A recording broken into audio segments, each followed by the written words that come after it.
Good morning students. मैं आपका आशुतोष गोस्वामी। आज हम एक नया वीडियो लेकर के आए हैं आपके सामने। क्लास 12th चैप्टर 5th का second part, purity is power. ठीक है ना, यानी पवित्रता ही शक्ति है, बाय के सुब्रमण्यम। ठीक है ना, सर के सुब्रमण्यम द्वारा लिखित प्योरिटी इज़ पावर यानी पवित्रता ही शक्ति है के बारे में आज हम अध्ययन करेंगे। ठीक है, तो सबसे पहले इंट्रोडक्शन ऑफ लेसन। ठीक है ना, पाठ का परिचय। तो पाठ के परिचय में ध्यान से सुनना। देखिए, हमेशा इंट्रोडक्शन ऑफ द लेसन को अगर जिन विद्यार्थियों ने ढंग से सुना उन्हें आगे कभी परेशानी नहीं होगी। ठीक है बेटा, तो ध्यान से। इन प्योरिटी इज पावर, डॉक्टर के Subramaniam elaborates the various aspects of purity with illustration from some ancient India epic and stories related ethical value and cultural heritage। ठीक है ना, यानी पवित्रता ही शक्ति है। इस अध्याय में डॉक्टर के सुब्रमण्यम ने पवित्रता के विभिन्न पक्षों या पहलुओं का नैतिक मूल्य और सांस्कृतिक विरासत से जुड़ी प्राचीन भारतीय वीर गाथाओं और कहानी का उदाहरण देते हुए वीरतापूर्वक वर्णन किया है। ठीक है ना, यानी बहुत ही सहजता से इस पाठ को जो है, इस लेसन को जो है वो क्रिएट किया गया है। In this lesson there are 4 stories. ठीक है ना, और चारों स्टोरीज के अंदर हमें बहुत ही अच्छी जो है वो शिक्षा मिलती है। ठीक है बेटा, आगे देखिए।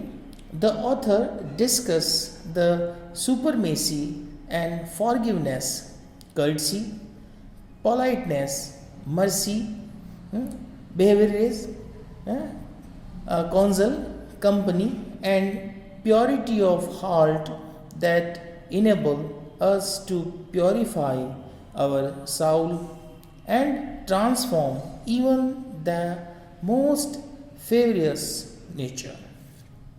ठीक है, ध्यान से सुनिएगा। लेखक हमें क्षमा है, शिष्टाचार है, नम्रता है, दया है, परोपकार या हम कह सकते हैं परहित की कामना करने वाले, प्रतिपूर्ण संगीत और आप कह सकते हैं जैसे अच्छी संगत करने वाले, अच्छी संगति वाले, हृदय की पवित्रता की सर्वोच्चता रखने वाले, उस पर विचार विमर्श करने वाले, यानी गंभीर स्थितियों पर विचार विमर्श करने वाले, जो हमें हमारी आत्मा को पवित्र और सर्वाधिक हिंसक स्वभाव वाले व्यक्तियों को भी बदलने में समर्थता प्रदान कर दे। ठीक है ना, ऐसी भावनाएं भर दे।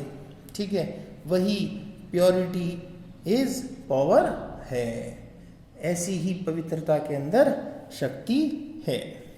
He also focused on the fact that faithful performance of duty and prompt good doing act are the source of the greatest virtue and purity। और वह इस सच्चाई पर भी विशेष बल देते हैं कि निष्ठापूर्वक कर्तव्य पालन और अविलंब किए गए सत्कर्म सर्वोत्तम सदाचार और पवित्रता के स्रोत के मुख्य साधन है। यानी जिन व्यक्ति के अंदर, जिन मनुष्यों के अंदर अगर पवित्रता का ज्ञान है तो उसमें प्योर हार्टेड वाली कंडीशंस भी होगी। ठीक है ना, उन्हें और कुछ भी सोचने की आवश्यकता नहीं है। और ऐसे लोगों की संगति में आने पर बहुत सारे लोग जो हैं वो अपने जीवन को बदल देते हैं। ठीक है ना, हमारे पास में बहुत सारे उदाहरण हैं। अब हम जीस्ट ऑफ लेसन के बारे में हम डिस्कस करेंगे, जिसमें मैंने कोशिश की है कि इस लेसन के अंदर जितनी भी स्टोरीज़ हैं, ठीक है ना, उन स्टोरीज़ को जो है वो मैं आपको डिटेल कर सकें। ठीक है बेटा। तो सबसे पहले जीस्ट ऑफ लेसन में फर्स्ट देखिए, author does not mean only physical cleanness. कवि केवल शारीरिक पवित्रता के बारे में जानकारी नहीं देता है, ठीक है ना। बाय प्योरिटी, यानी पवित्रता का मतलब ये नहीं है कि हम शारीरिक रूप से स्वच्छ हों। इट हैज़ वाइडर मीनिंग, इसका बहुत बड़ा अर्थ है। That is purity of speech is sincere truth and purity of heart is love without any selfishness. देखो बहुत अच्छी बात की है, ध्यान से सुनना। कवि कहता है कि ये विस्तृत कब होती है, यानी इसका अर्थ, इसका विस्तार कब होता है, जब हमारी पवित्रता हमारे स्पीच में हो, यानी हमारी बोली में हो, एक सिंसियरनेस ट्रुथ हो, एक सच्चा सीधा सत्य हो हमारे पास में। प्योरीफाई ऑफ हार्ट, हम दिल से भी कैसे हों, साफ हो, इज लव, और उसमें प्यार भरा हो, विदाउट एनी सेल्फिशनेस, जिसमें किसी भी प्रकार का कोई स्वार्थ छुपा न हो। ठीक है ना, वही सर्वोच्चतम पवित्रता रखने वाला मनुष्य है। सिमिलरली, इसी प्रकार purity of thoughts is right reason and provides mental peace, और इसी प्रकार मानसिक विचार जिनके अच्छे होते हैं और उनके पीछे बहुत सारे उनके कारण होते हैं, ठीक है ना, वे लोग जो है वे हमें शांति प्रदान करते हैं। ठीक है बेटा। Purity of mind is peace of mind, मन की शुद्धता जो है वो मानसिक शांति प्रदान करती है। ठीक है ना, वो कहते हैं ना, तन भी सुंदर मन भी सुंदर, ईश्वर कितना सुंदर होगा, वो वाली बात है। Unselfishness service is the purity of action, निस्वार्थ भाव से की जाने वाली सेवा। वापस सुन लीजिए, unselfishness service is the purity of action, यानी निस्वार्थ भाव से की जाने वाली सेवा जो है वो पवित्र है।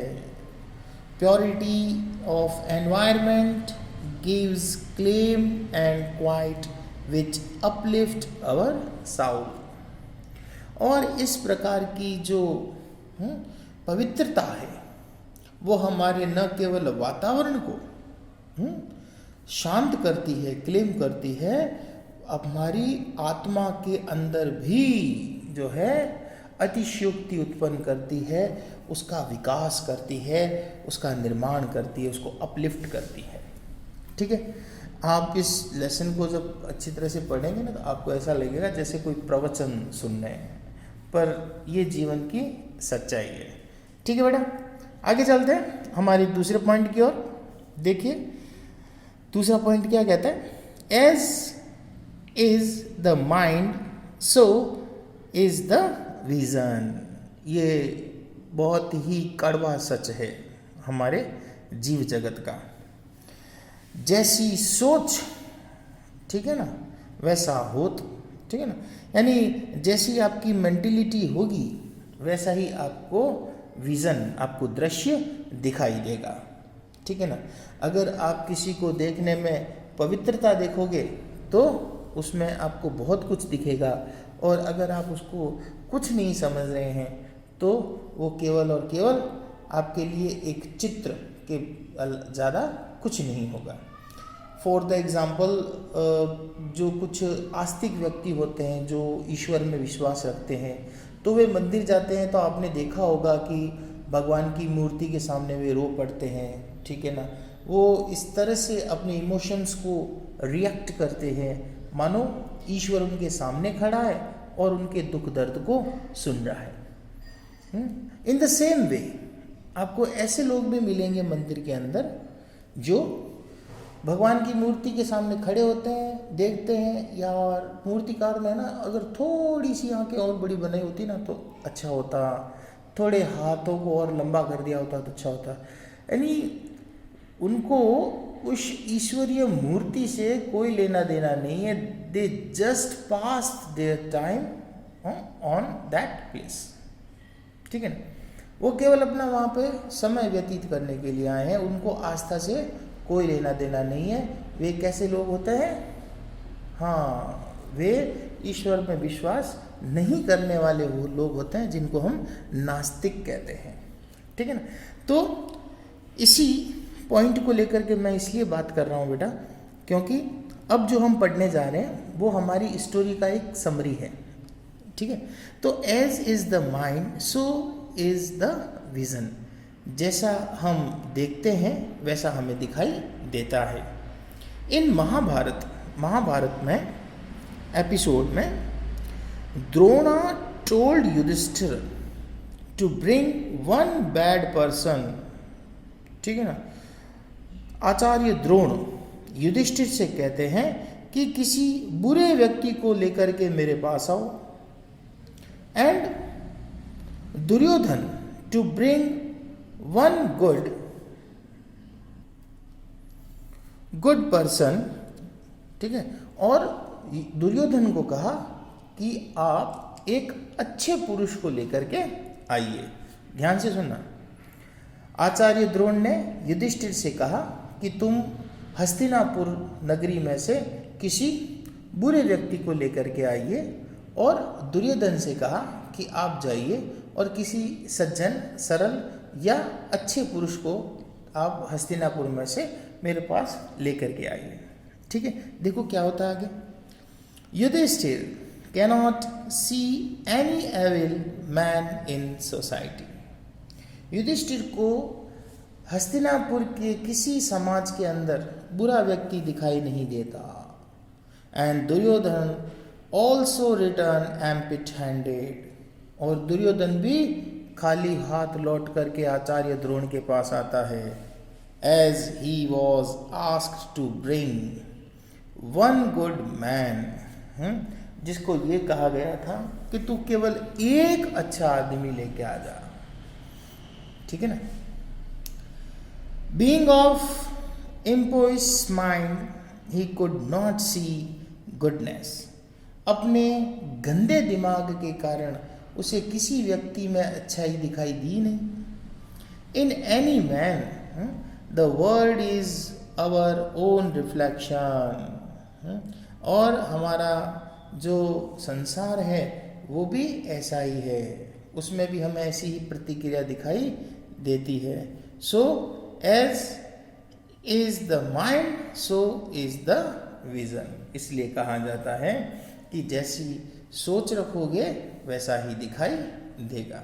यानी युधिष्ठिर को हस्तिनापुर के अंदर कोई भी बुरा व्यक्ति नहीं मिला, और दुर्योधन को हस्तिनापुर के अंदर कोई अच्छा व्यक्ति नहीं मिला, जबकि हस्तिनापुर में उसके पिता जो थे वो कौन थे? द किंग ऑफ हस्तिनापुर, ठीक है। तो सोच लीजिए, ठीक है ना। अब हम बात करते हैं अगले थर्ड हमारे पॉइंट को लेकर के, समरी को लेकर के। फिर एक और स्टोरी है इसमें, एक तो महाभारत काल की स्टोरी आ गई, ठीक है बेटा, और अगली स्टोरी है एक क्रेन एपिसोड, एक हम कह सकते हैं सारस की कहानी। तो in the crane episode tells us that tapasya of obtain power is not an upliftment of soul. इस क्रेन एपिसोड के अंदर हमें यह बताया जाता है कि तपस्या करना और उससे केवल शक्तियां प्राप्त कर लेना ही अपना उत्थान या अपनी आत्मा का उत्थान नहीं है, हार्ट एंड माइंड, और न ही अपने दिल और मस्तिष्क का उत्थान है। Power only makes Gautam proud and unkind. शक्तियों ने गौतम ऋषि को केवल और केवल क्या दिया? घमंड दिया, और उसे निर्दयी बना दिया। He was pleased to see the bird drop died by his gaze, और उसने उस पक्षी पर दया नहीं की और क्या किया, केवल आंखों की दृष्टि से उसे जला करके भस्म कर दिया। अब मैं इस कहानी को थोड़ा सा आपको बताता हूँ।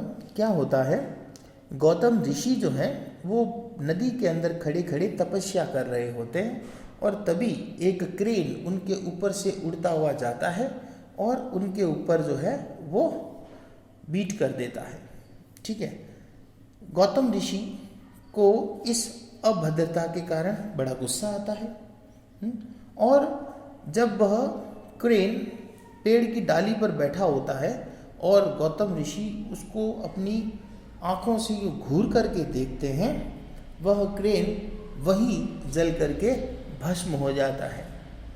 तो गौतम ऋषि को एक प्राउड होता है कि wow, I have a much power, कि मैंने केवल एक पक्षी की तरफ आंखें निकाल करके देखी और वह पक्षी जल करके भस्म हो गया। फिर देखो क्या होता है, the proud rishi was humbled by a housewife. लेकिन उस गर्व से भरे हुए, आप कह सकते हो घमंड से भरे हुए व्यक्ति को शिक्षा कौन देता है, एक घरेलू महिला, housewife. For when the duties of the family were more important, वो उसने ये शिक्षा देती है कि हमारा कर्तव्य ही सर्वोत्तम है। ठीक है ना। The austerities he was further humbled by an ordinary man, और इसी तरह उनके साथ में एक ऑर्डिनरी मैन के द्वारा ही भी इसी तरह का व्यवहार किया जाता है, who was always busy in the service of his parents, जो कि हमेशा अपने माता पिता की सेवाओं में लगा रहता है। देखो बेटा, इसमें बहुत बड़ी बात है। घमंड से भरे हुए गौतम ऋषि जब एक महिला के घर के बाहर जाते हैं और कहते हैं भिक्षाम देही, तो वो महिला कहती है महाराज थोड़ी देर ठहरिए, मैं घर का काम कर रही हूँ और अपने बच्चे को खाना खिला रही हूँ, बस ये काम निवृत्त होते ही मैं आपको आपकी भिक्षा दे दूंगी। तो गौतम कहते हैं कि तुम नहीं जानती मैं कौन हूँ।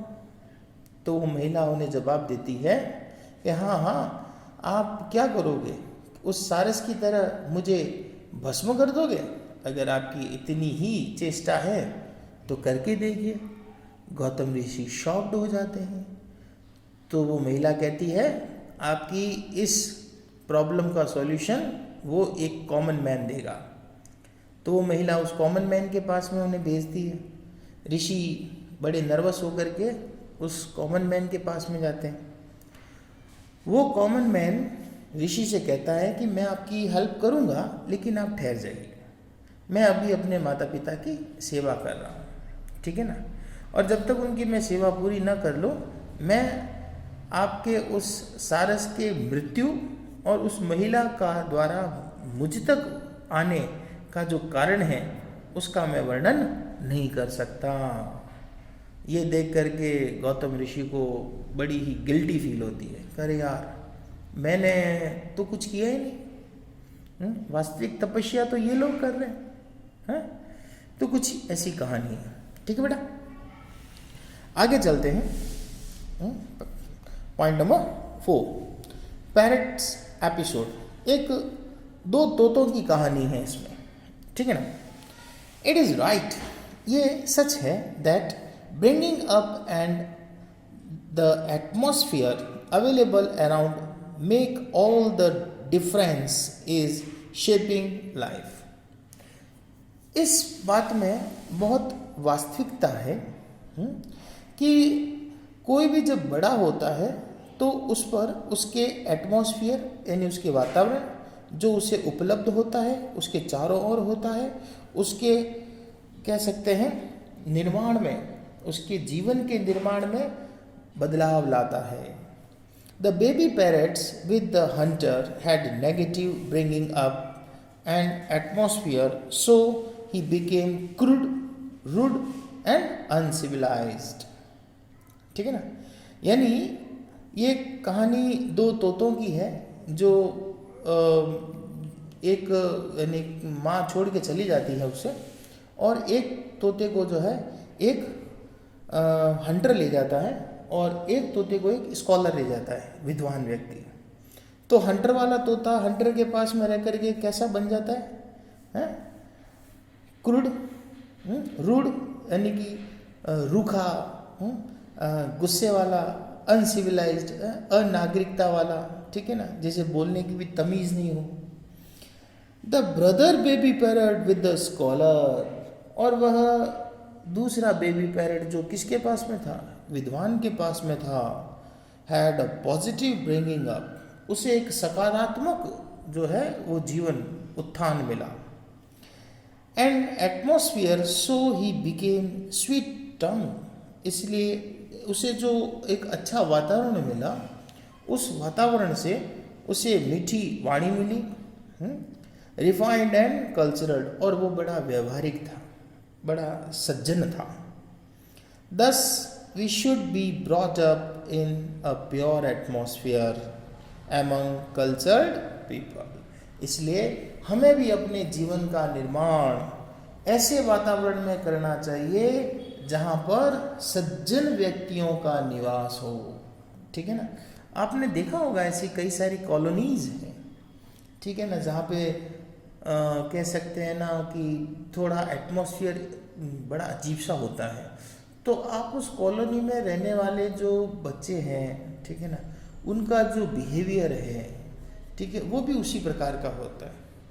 और आप देख लीजिए ऐसी कई सारी कॉलोनी, मैं कॉलोनी नहीं, हम फैमिली की भी बात करें, ऐसे फैमिली जिसमें रोज़ के झगड़े हों, तो उस फैमिली का बच्चा हमेशा चिड़चिड़ा होगा, ठीक है ना, उसमें मैनर नहीं होंगे, उसमें किसी तरह की कोई कर्टसी नहीं होगी। और एक ऐसे बच्चे जो एक फैमिली में रहते हैं जहाँ पे डिसिप्लिन्स होते हैं, रूल्स होते हैं, रेगुलेशंस होते हैं, ठीक है ना, एक कर्टसी सिखाई जाती है बच्चे को, ठीक है, उसको एक बिहेवियरिज्म सिखाया जाता है, व्यवहारवाद सिखाया जाता है, ठीक है ना।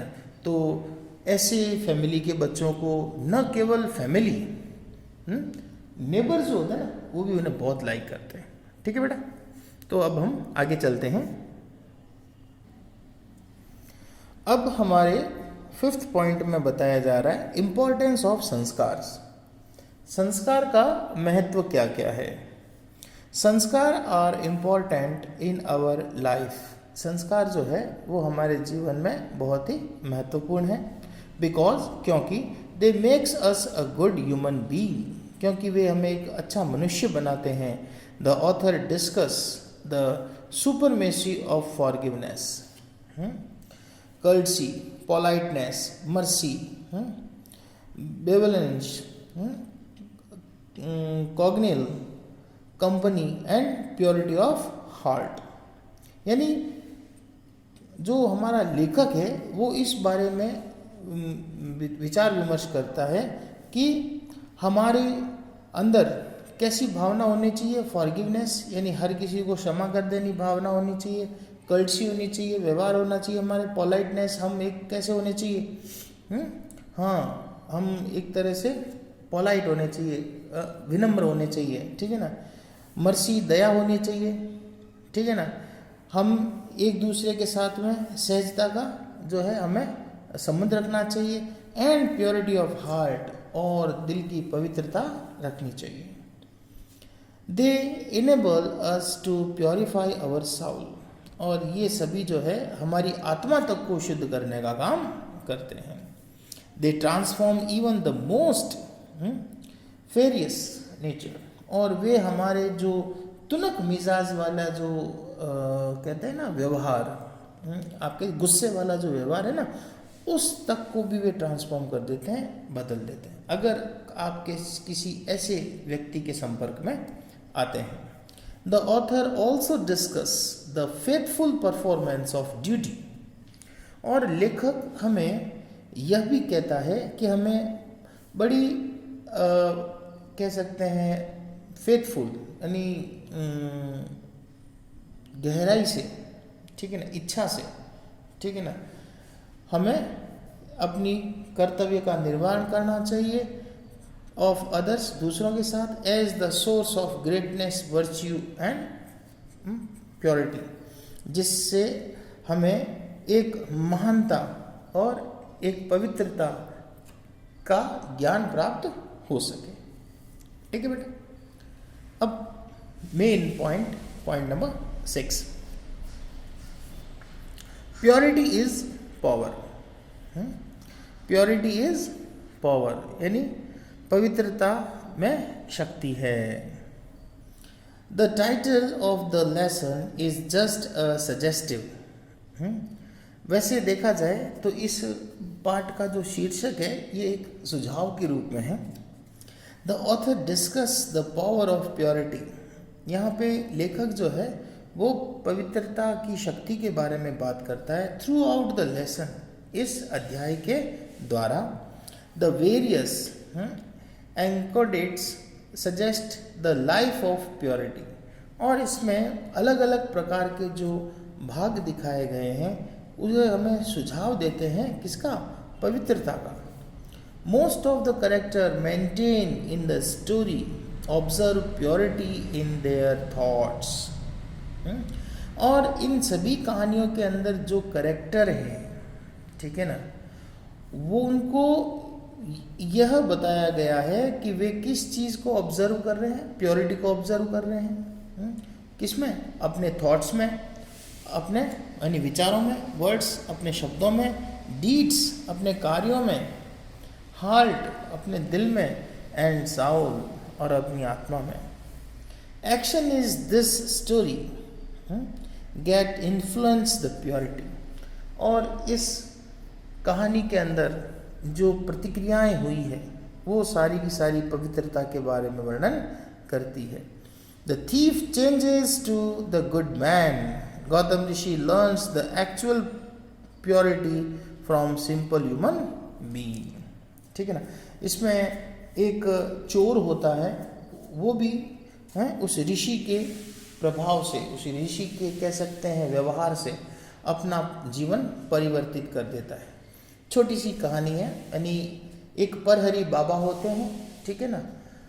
तो चोर क्या करता है, परहरी बाबा की कुटिया में जाता है, ठीक है ना, और उनकी थाली में कुछ भोजन होता है, उस भोजन को लेकर के थाली समेत लेकर के भाग जाता है। ठीक है ना। चोर क्यों भाग रहा है, उसे थाली, कटोरी और गिलास से मतलब था, उसे चोरी करनी थी। लेकिन क्या हुआ कि परहरी बाबा भी जो है उसके पीछे 2 पात्र लेकर के भागते हैं, ठीक है ना, जिसमें बचा हुआ भोजन होता है। चोर देखता है यार कहीं मुझे ये पकड़ ना ले, ठीक है ना। ऐसे करते करते अंत में चोर थक जाता है और परहरी बाबा जब उसके पास में पहुंचते हैं तो वे उसे कहते हैं कि बेटा भागने की कहाँ आवश्यकता है, थाली में परोसा गया भोजन इतना पर्याप्त नहीं है कि तुम्हारी भूख शांत हो सके, इसलिए मैं बचा हुआ भोजन जो है इन पात्रों में लेकर के तुम्हारे पीछे भाग रहा था। ठीक है ना। ये सोच कर के, ये देख कर के चोर के अंदर जो है वो काफ़ी हृदय परिवर्तन हो जाता है और वो ये सोचता है कि देखो मैं इस ऋषि को लॉस करने के लिए आया था और ये मुझे प्रॉफिट दे रहा है, और इस तरह से उसके माइंड जो है वो चेंज हो जाता है। बाकी गौतम ऋषि के बारे में आप जानते हैं। ठीक है। अब हम बात करते हैं कुछ होमवर्क की। तो होमवर्क देखिएगा, some important questions, word limit 20 to 30 words each. ठीक है बेटा।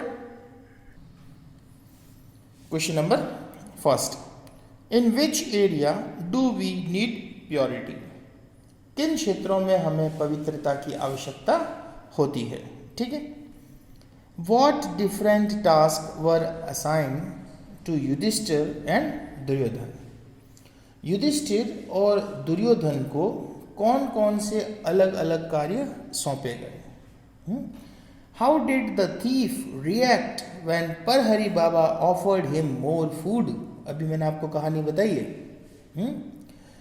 यानी जब परहरि बाबा और अधिक भोजन का प्रस्ताव रखते हैं उस चोर के सामने, तो वह चोर क्या प्रतिक्रिया करता है।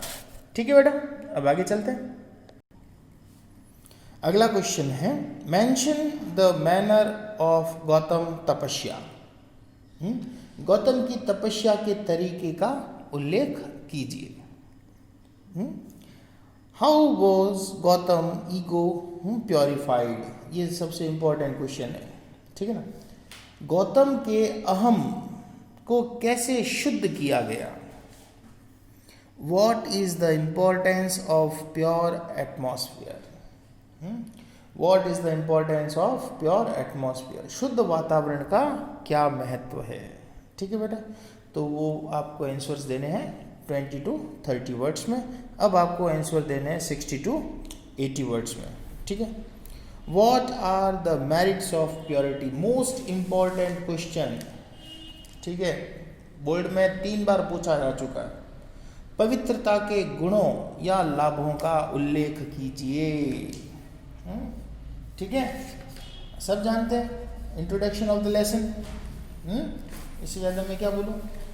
दूसरा देखो, explain the Mahabharata episode cited by the writer. Mahabharata episodes के बारे में वर्णन कीजिए जो लेखक द्वारा बताया गया है। Describe the significance of the crane episode. सारस वाली जो कहानी है उसके महत्व का वर्णन कीजिए। वाई आर संस्कार इम्पोर्टेंट इन अवर लाइफ। ठीक है ना, हमारे जीवन में संस्कार महत्वपूर्ण क्यों हैं, हम सब पढ़ चुके हैं इन क्वेश्चंस के बारे में। और हमारा अंतिम प्रश्न है, justify the title of the lesson purity is power. Most important question, first and fifth. पाठ का जो शीर्षक है ना, पवित्रता ही ताकत है, को न्यायोचित ठहराइए कि ये सही है या नहीं है। ठीक है बेटा, तो इन सभी क्वेश्चंस को आप इजीली ढंग से करना। ठीक है, अगले वीडियो में फिर मिलेंगे। Thank you, have a nice day.